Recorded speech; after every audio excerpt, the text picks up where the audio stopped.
हमारे मंत्री राजेंद्र यादव जी,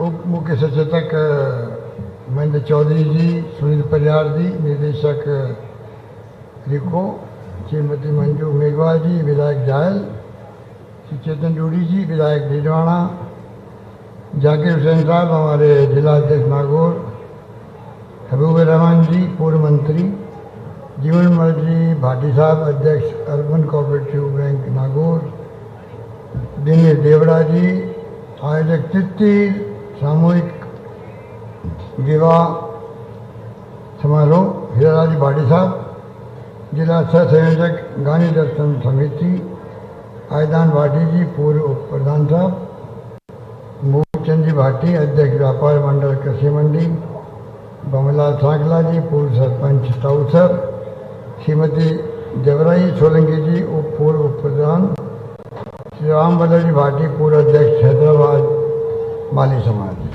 तमाम उपस्थित समाज के अन्य तमाम भाइयों बुजुर्गों माताओं बहनों, इतना बड़ा रूम आप लोग बैठे हुए हो, बाहर जिस प्रकार से हमें जाके आए वहाँ पर जो विवाह समारोह लगभग 140 से भी ज़्यादा जोड़े एक साथ बैठे हैं विवाह समारोह के अंदर, 141 जोड़े हम सबके पास गए हैं वहाँ पूरे आपके क्षेत्र में, और सबको अभिवादन किया, सबको बधाई दी। मुझे सबसे अच्छी बात ये लगी, इसीलिए तो समाज को बहुत बहुत बधाई कि आपने तीसरी बार ये इतना बड़ा आयोजन किया है, बहुत शानदार आयोजन किया है, बहुत सफल आयोजन किया है, और ये महान परंपरा चली आ रही है कई समाजों के अंदर, कई समाज में, कई सामूहिक समाज, कई समाज मिलके भी करते हैं प्रोग्राम। इतना बड़ा प्रोग्राम होना, आयोजन होना, आयोजनकर्ताओं को भी जो वॉलंटियर्स लगे हुए हैं कार्यकर्ता, उनको मैं बधाई देना चाहता हूँ। उनकी मेहनत का परिणाम है कि इतना बड़ा आयोजन करने में आप लोग कामयाब हुए हो, इसके लिए भी आपको बधाई। और तीसरी बधाई आपको ये है कि जोड़े बैठे हैं, उन जोड़ों में सामूहिक विवाह में भाग लेने का उत्साह है। मैंने देखा है कि दूल्हा दुल्हन सब में उत्साह है, और ये एक नया संकेत है कि सामूहिक विवाह में जोड़े वर वधू पक्ष एक तो समाज ने कह दिया और आगे शादी हो रही है, एक उनको खुद को मन में एक भाव हो कि नहीं, हाँ सामूहिक विवाह होना एक अच्छी परंपरा है, ये परंपरा इतनी महान है जिसमें अमीर गरीब का भेद मिटता है, समाज में एकजुटता आती है, समरसता आती है, समाज एकजुट होता है। इतना बड़ा काम जो किया है उसके लिए मैं अपनी ओर से, आप सबकी ओर से तमाम वर वधुओं को मेरा आशीर्वाद, मेरी शुभकामनाएं देता हूँ। इन सब का भविष्य बहुत उज्जवल हो, अपनी जिंदगी में कामयाब हो, इनके परिवारजन स्मृतिशाली बने, सुख शांति से रहे, आगे बढ़े, ये मेरी बहुत बड़ी शुभकामनाएं इनके प्रति रहेगी।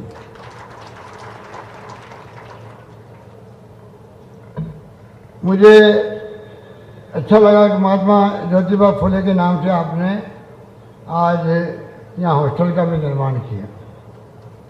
वीर तेजाजी महाराज हो या लक्ष्मीदास जी महाराज हो या मीराबाई हो, जामोजी महाराज हो, जितने ही आपके सूफी संत हैं, मैं समझता हूँ कि भाव सबके एक ही हैं, सब समाज में प्रेम भाईचारा सद्भाव में साथ रहे और माहौल ऐसा बने जिससे कि हम लोग सब आगे बढ़ सकें। मैं बार बार कहता हूँ कि ये बहुत ज़रूरी है कि सब जाति बिरादरी, सब धर्म के लोग प्रेम से भाईचारे रहे तभी हमारा देश आगे बढ़ सकता है, उन्नति कर सकता है। घर में झगड़े होते वो परिवार के ऊपर नहीं आ सकता। ये बात लागू होती है जिले के लिए भी, प्रदेश के लिए भी, देश के लिए भी। जहाँ शांति होगी, सद्भावना होगा, भाईचारा होगा, वो आगे बढ़ेगा, क्षेत्र चाहे कोई क्षेत्र हो।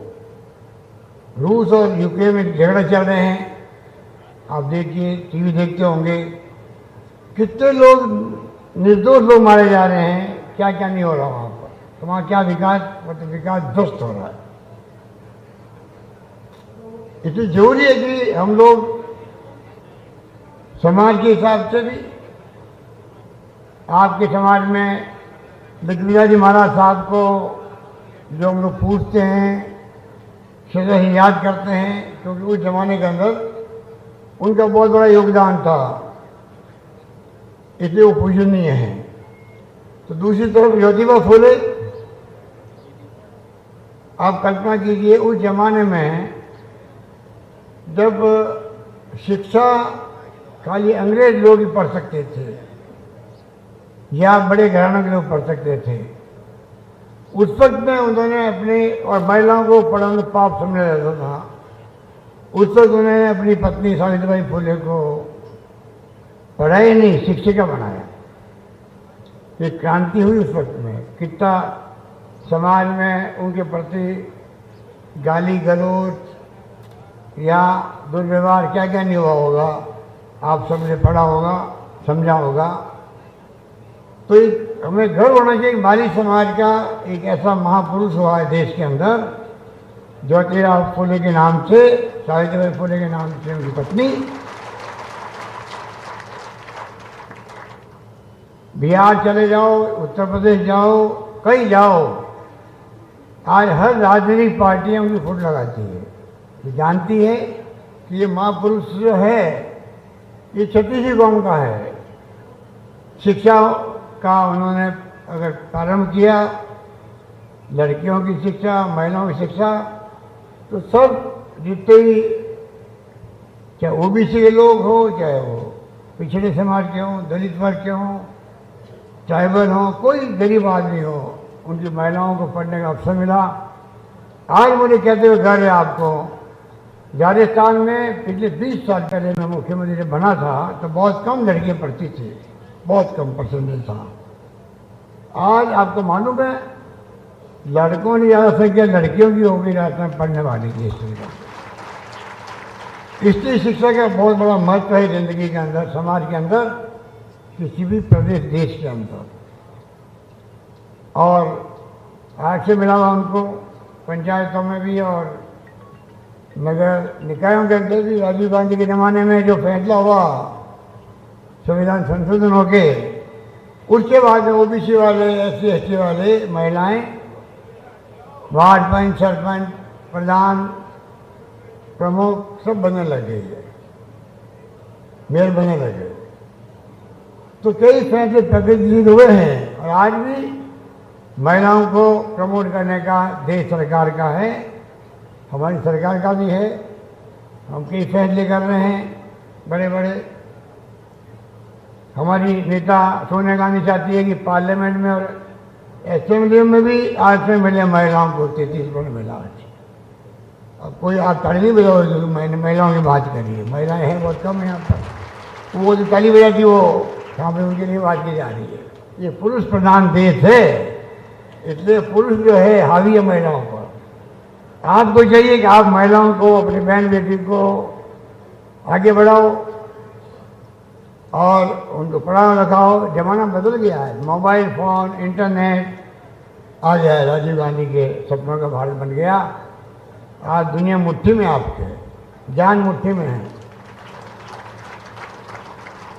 और अब जो है कोई जाति और धर्म के नाम पे बात करने से कोई आगे नहीं बढ़ेगा। अब तो जिस परिवार में जिस जाति के लोग प्रतिस्पर्धा करेंगे पढ़ाई की, शिक्षा में आगे बढ़ेंगे, वही परिवार, वही जाति, वही पार्टी आगे बढ़ेगी। क्योंकि आजकल मैं तो पढ़े चाह रहा, नॉलेज इज पावर, जिसके पास ज्ञान है वो पावरफुल है। इसलिए मैं आह्वान करूंगा आपको भी, माली समाज में कोई भी लड़का लड़की बच्चा पढ़े से वंचित नहीं रहे। मोबाइल आईटी के ज़माना है, तनख्वाह मिलती है 1 लाख, 5 लाख, 25 लाख, 50 लाख, 1 करोड़ 1 साल की। दुनिया भर में उनकी पूछ होती है। इसलिए जिस समाज को आगे बढ़ना है उनको चाहिए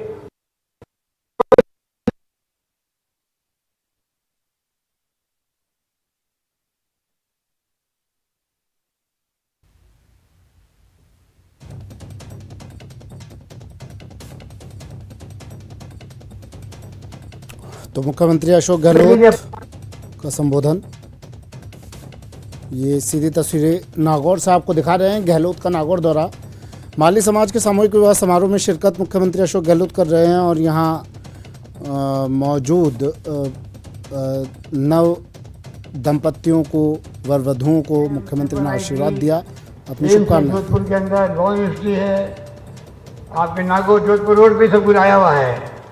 आयुर्वेद यूनिवर्सिटी है, क्या नहीं है, निफ्ट है, FDDI है, पूरा संस्था का एरिया बना दिया हमने नागौर जोधपुर का जो आपका रास्ता है उस पर।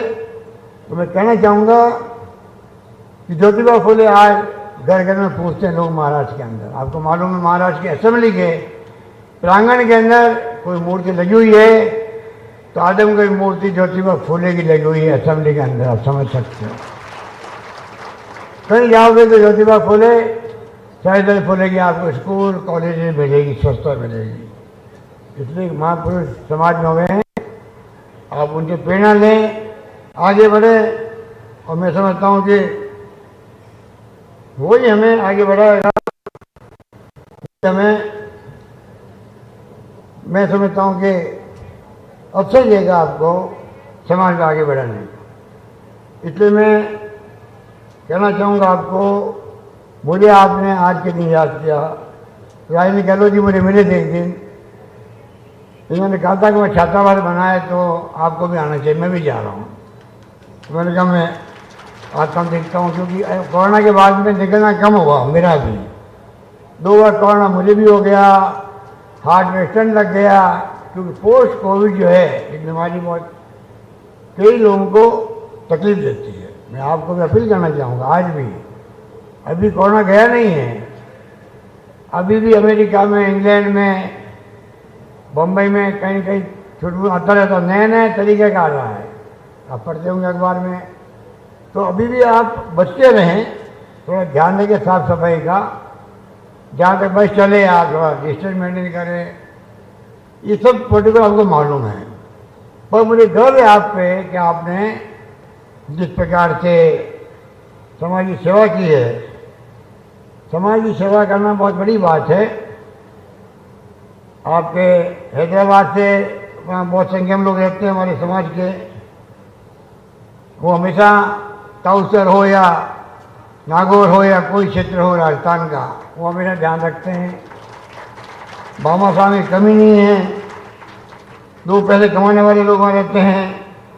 मैं समझता हूँ कि ये तो आप हमेशा करते आ रहे हो, और इसीलिए ये उत्सव जो है आज ये बहुत शानदार तरीके से संपन्न होने जा रहा है।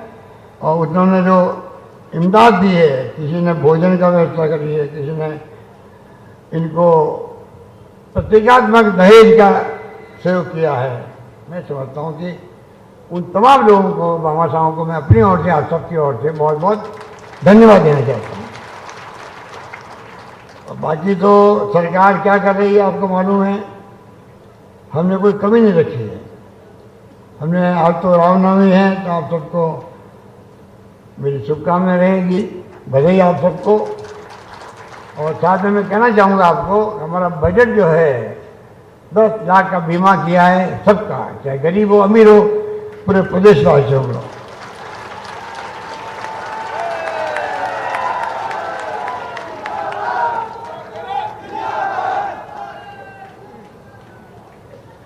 पहले एक ऑपरेशन में 1 लाख 2 लाख, हार्ट का ऑपरेशन मैंने कराया है, मेरा एक नया पैसा नहीं लगा है।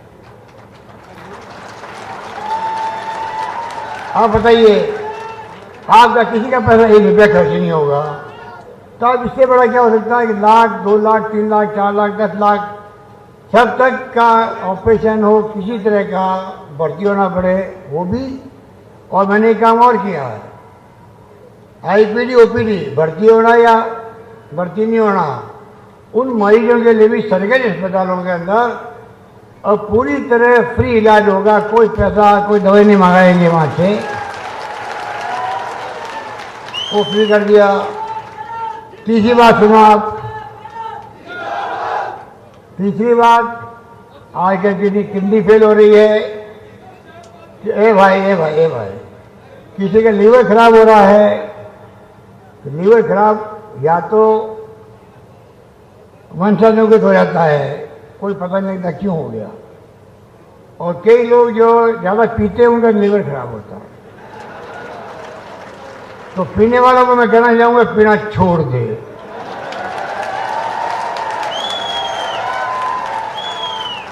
लीवर खराब होगा और उसको सिरेसिर रहेगा, बहुत मुश्किल काम है। हालांकि कई लोग नहीं पीते तो लीवर खराब हो जाता है। तो मैंने व्यवस्था करी है कि अगर 10 लाख के अलावा भी अगर लीवर खराब हो गया तो 15-20 लाख में खर्च होते हैं। किडनी ट्रांसप्लांट कराने 10-12 लाख खर्च होते हैं। बोन मेरो ट्रांसप्लांट करवाना है कैंसर के कारण से लाखों रुपये खर्च होते हैं। आजकल एक्सीडेंट में लोग मर जाते हैं तो उनका ऑर्गन जो है, हार्ट भी है, आंखें भी है, किडनी भी है, वो काम आ जाती है। दूसरे हवाई जहाज से जाती है वो किडनी और हार्ट, कहीं पे भी जरूरत होती है हिंदुस्तान भर के अंदर।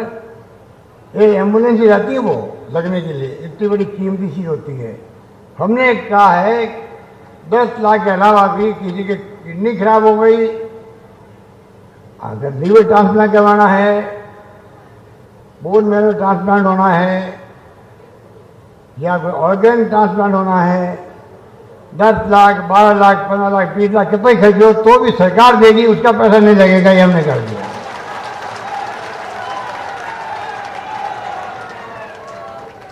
इस प्रकार से मैं समझता हूँ कि एक लंबी फहरिस्त है। किसानों का अलग बजट पेश किया मैंने, अलग बजट पेश होना बड़ी बात है।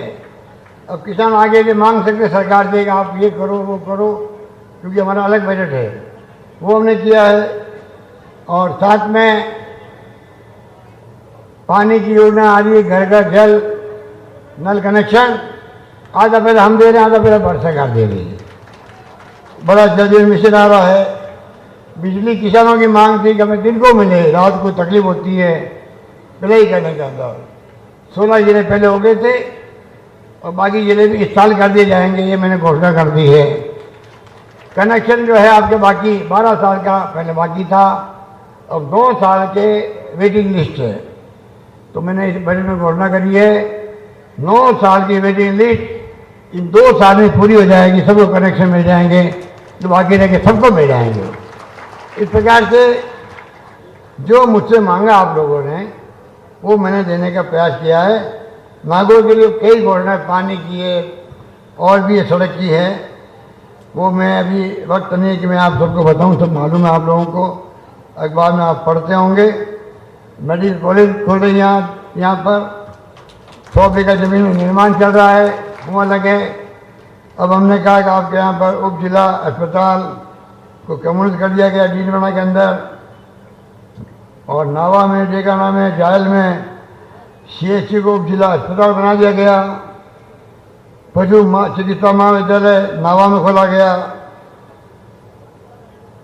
मेरा कहना मतलब बहुत लंबी लिस्ट तो मैं नहीं पढ़ना चाहता, पर मैं इतना कह सकता हूँ कि हर क्षेत्र के लोगों को 90 लाख लोगों को पेंशन दे रहे हैं, लोगों को, विधवाओं को भी, बुजुर्गों को भी, एकल नारी को भी, निसज्जनों को भी, वो कभी नहीं रखे। एक एक चीज़ का ध्यान रखें। निसज्जन जो है वो खुद नहीं चल पा रहा है, ज़्यादा उसकी तकलीफ है, तो पेंशन के अलावा एक आदमी साथ रखने के लिए 1000 रुपये अलग एक्स्ट्रा दे रहे हैं उनको। ये फैसला मैंने भी किया है।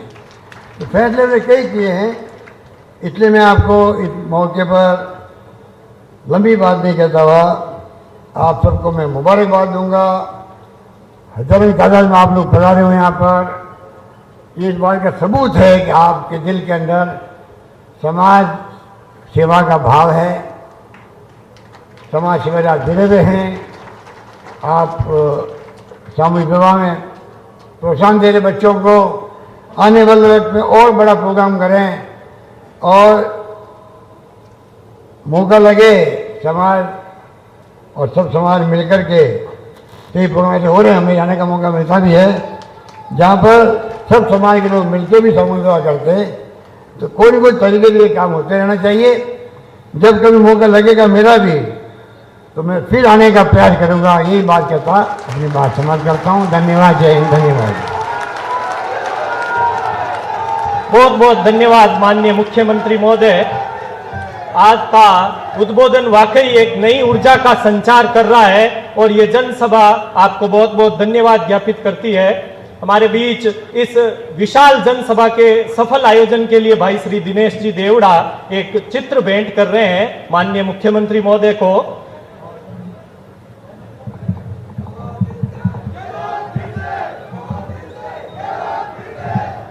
उनके साथ श्री प्रवीण जी सोलंकी, श्री नरेंद्र भाटी, श्री बजरंग देवड़ा और देवकिशन जी सोलंकी और श्री लोकेश जी टाक। ये एक चित्र सीएम साहब के बचपन का ये चित्र इनके पास है, वो भेंट कर रहे हैं। जोरदार तालियों से स्वागत, अभिनंदन। साथ में श्री पुखराज जी सांकला, डायरेक्टर सर्वोदय कॉलेज, आप भी भेंट कर रहे हैं ये चित्र। माननीय मुख्यमंत्री जी का ये बचपन। हमारा झगड़ा